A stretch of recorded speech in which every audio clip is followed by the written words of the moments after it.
सीतारामचंद्राभ्याम नमः। श्रीमद् वाल्मीकि रामायण प्रथम खंड चतुर्शतम सर्ग। अयोध्या कांड। श्री सीता और लक्ष्मण सहित श्री राम का रानियों सहित राजा दशरथ के पास जाकर वनवास के लिए विदा मांगना। राजा का शोक और मूर्छा श्री राम का उन्हें समझाना तथा राजा का श्री राम को हृदय से लगाकर पूर्ण मूर्छित हो जाना। जब कमल नयन श्याम सुंदर उपमा रहित महापुरुष श्री राम ने सुमंत्र से कहा, आप पिताजी को मेरे आगमन की सूचना दीजिए। तब श्री राम की प्रेरणा से भीतर जाकर सारथी सुमंत्र ने राजा का दर्शन किया। उनकी सारी इंद्रियां संताप से उलसित हो उठी थी। वे लंबी सांस खींच रहे थे।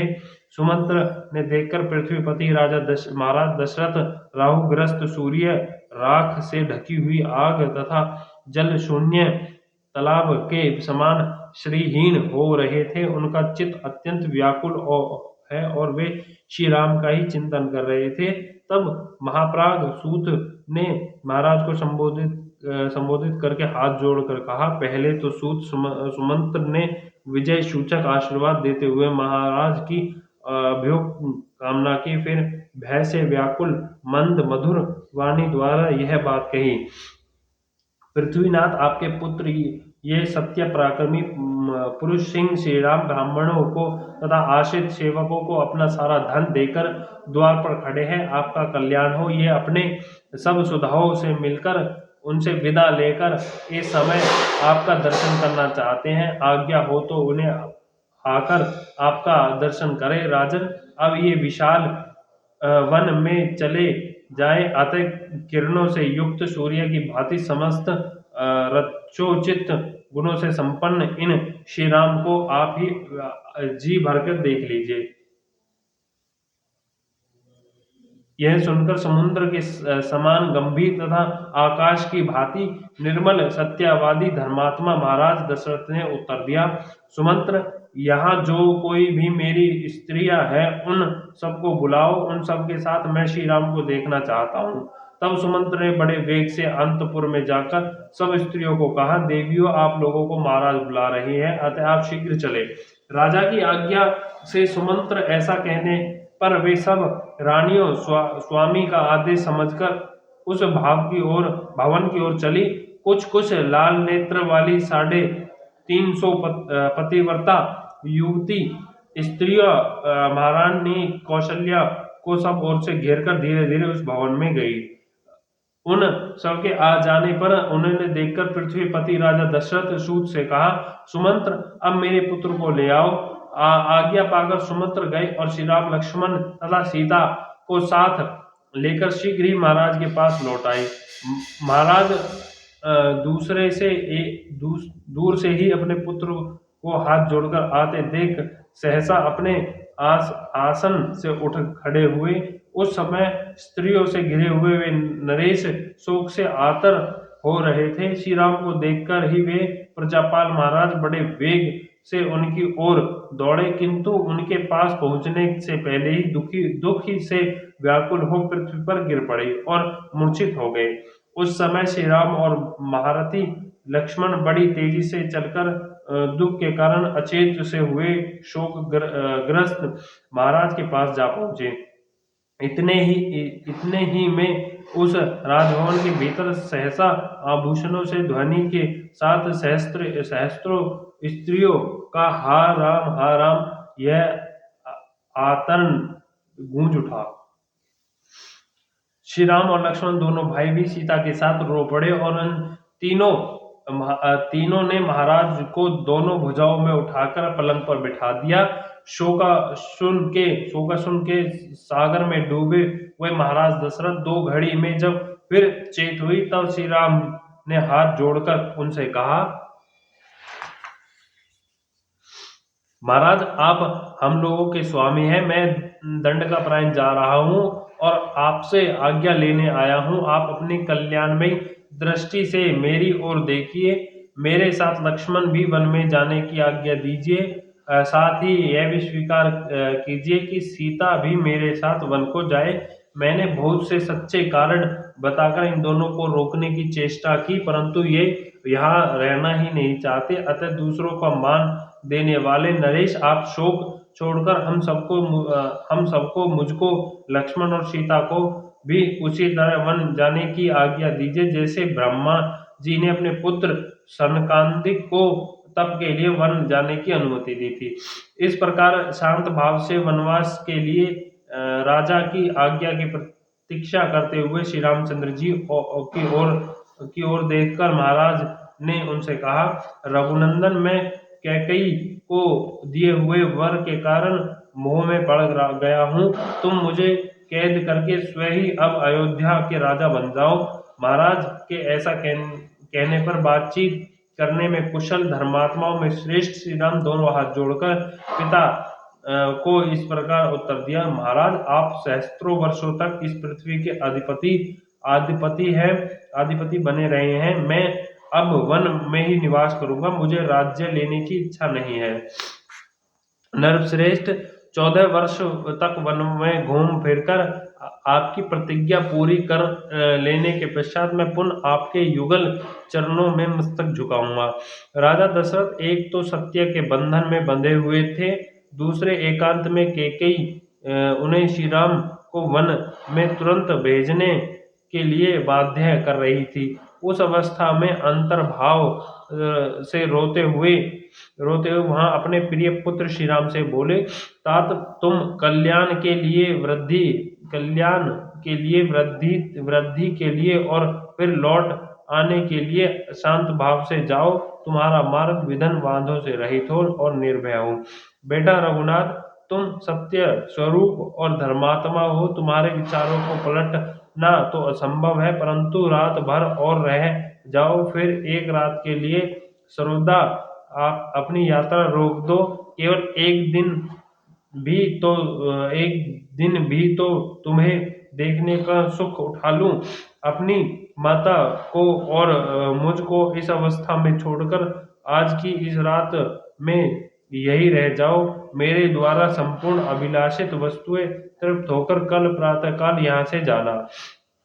मेरे प्रिय पुत्र श्री राम, तुम सर्वदा दुष्कार कार्य कर रहे हो। मेरा प्रिय करने के लिए तुमने इस प्रकार वन का आश्रय लिया है, परंतु बेटा रघुनंदन, मैं सत्य की शपथ खाकर कहता हूँ कि यह मुझे प्रिय नहीं है। मुझे तुम्हारा वन में जाना अच्छा नहीं लगता है। यह मेरी स्त्री कैकेयी राख में छिपी हुई आग के समान भयंकर है।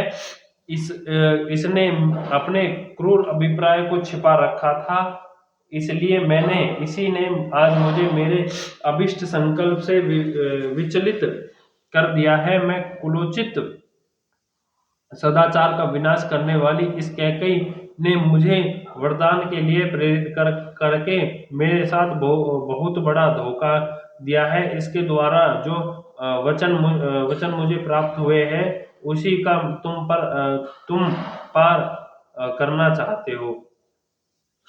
मुझे पुत्र, तुम अपने पिता को सत्यवादी बनाना चाहते हो। तुम्हारे लिए यह कोई अधिक आश्चर्य की बात नहीं है, क्योंकि तुम गुण और अवस्था दोनों ही दृष्टि से मेरे ज्येष्ठ पुत्र हो। अपने शोकाकुल पिता का यह कथन सुनकर उस समय छोटे भाई लक्ष्मण सहित श्री राम ने दुखी होकर कहा, महाराज, आज यात्रा करने में मैं जिन गुणों, लाभों और को पाऊंगा, उन्हें कल कौन मुझे देगा।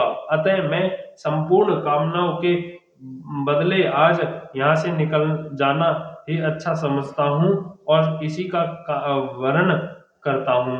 राष्ट्र और यहाँ के निवासी मनुष्यों सहित धन धान्य से संपन्न यह सारी पृथ्वी मैंने छोड़ दी। आप इसे भरत को दे दे। मेरा वास्तविक निश्चय अब बदल नहीं सकेगा। वरदायक नरेश, आपने देवासुर संग्राम में कैकेयी को जो वर देने की प्रतिज्ञा की थी, उसे पूर्ण रूप से दीजिए और सत्यवादी बनिए। मैं आपकी उक्त आज्ञा का पालन करता हूँ। 14 वर्ष तक अपने वन में वनचरी प्राणियों के साथ निवास करूंगा। आपके मन में कोई अन्यथा विचार नहीं होना चाहिए। आप यह सारी पृथ्वी भरत को दे दीजिए। रघुनंदन, मैंने अपने मन को सुख देने अथवा स्वजनों का प्रिय करने के उद्देश्य से राज्य लेने की इच्छा नहीं की थी। आपकी आज्ञा का यथास्वरूप से पालन करने के लिए ही मैंने उसे ग्रहण करने की अभिलाषा की थी। आपका दुख दूर हो जाए। आप इस प्रकार आंसू न बहावे। सरिताओं का स्वामी दुर्दर्श समुद्र सुलभ नहीं होता, अपनी मर्यादा का त्याग नहीं करता है। इसी तरह आपको भी शुभ नहीं होना चाहिए। मुझे इन इन मुझे न तो इस राज्य की सुख की न पृथ्वी की, न इस संपूर्ण भोगों की, न स्वर्ग की, न जीवन की ही इच्छा है। पुरुष शिरोमणि, मेरे मन में यदि कोई इच्छा है तो यही है कि आप सत्यवादी बने, आपका वचन मिथ्या न होने पावे। यह बात मैं आपके सामने सत्य और शुभ कर्मों की शपथ खाकर कहता हूँ। तात प्रभु, अब मैं यह एक क्षण भी नहीं ठहर सकता, अतः आप इस शोक को अपने भीतर ही दबा ले। मैं आपके निश्चय के विपरीत कुछ नहीं कर सकता। रघुनंदन, कैकई ने मुझे यह याचना की थी कि राम, तुम वन को चले जाओ। मैंने वचन दिया था कि अवश्य जाऊंगा। ये उस सत्य का मुझे पालन करना है। देव, बीच में हमें देखने या हमसे मिलने के लिए आप उत्कंठित न होंगे। शांत स्वभाव वाले मृगों से भरे हुए और भांति भांति के पक्षियों के कलरव से गूंजते हुए उस वन में हम लोग बड़े आनंद से रहेंगे। तात पिता देवताओं के भी देवता माने गए हैं, अतः मैं देवता समझकर ही पिता आपकी आज्ञा का पालन करूंगा। नरश्रेष्ठ, आप यह संताप छोड़िए। 14 वर्ष बीत जाने पर आप फिर मुझे आया हुआ देखेंगे। पुरुष सिंह, यहाँ जितने भी लोग आंसू बहा रहे हैं, इन सबको धैर्य बांधना आपका कर्तव्य है। फिर आप स्वयं ही इतने विकल कैसे हो रहे हैं? यह नगर, यह राज्य और यह सारी पृथ्वी मैंने छोड़ दी है। आप यहाँ सब कुछ भरत को दे दीजिए। अब मैं आपके आदेश का पालन करता हूँ। दीर्घ काल तक वन में निवास करने के लिए यहाँ से यात्रा कर रहा हूँ। मेरी छोड़ी हुई पर्वत खंड को नगर और उपवन सहित इस सारी पृथ्वी का भरत कल्याण में मर्यादा में स्थित रहकर पालन करें। नरेश्वर, आपने जो वचन दिया है वह पूर्ण हो। पृथ्वीनाथ निष्पाप महाराज, सत्पुरुषों द्वारा अनुमोदित आपकी आज्ञा का पालन करने में मेरा मन जैसा लगता है वैसे बड़े बड़े भोगों में तथा अपने किसी प्रिय पदार्थ में नहीं लगता। अतः मेरे लिए आपके मन में जो दुख है वह दूर हो जाना चाहिए। निष्पाप नरेश, आज आपको मिथ्यावादी बनाकर मैं अक्षय राज्य व सब प्रकार के भोग, वसुधा का अधिकतप, मिथिलेश कुमारी सीता तथा अन्य किसी अभिलाषित पदार्थ को भी स्वीकार नहीं कर सकता। मेरी एकमात्र इच्छा यही है कि मैं आपकी प्रतिज्ञा सत्य हो।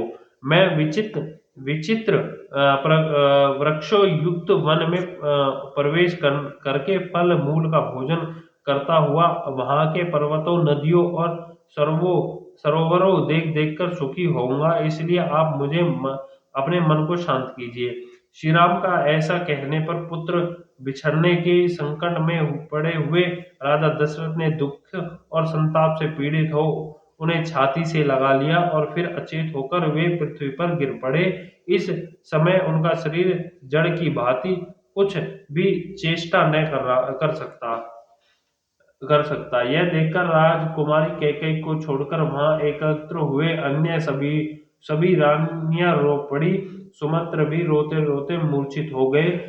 तथा वहां सब और हाहाकार मच गया। इस प्रकार श्रीमद् वाल्मीकि निर्मित अर्ष रामायण आदि काव्य के अयोध्या कांड में 34वां सर्ग पूरा हुआ। बोल सियापति रामचंद्र की जय। पवन सुत हनुमान की जय। लक्ष्मण भरत शत्रुघ्न भगवान की जय। जय सियापति रामचंद्र की जय।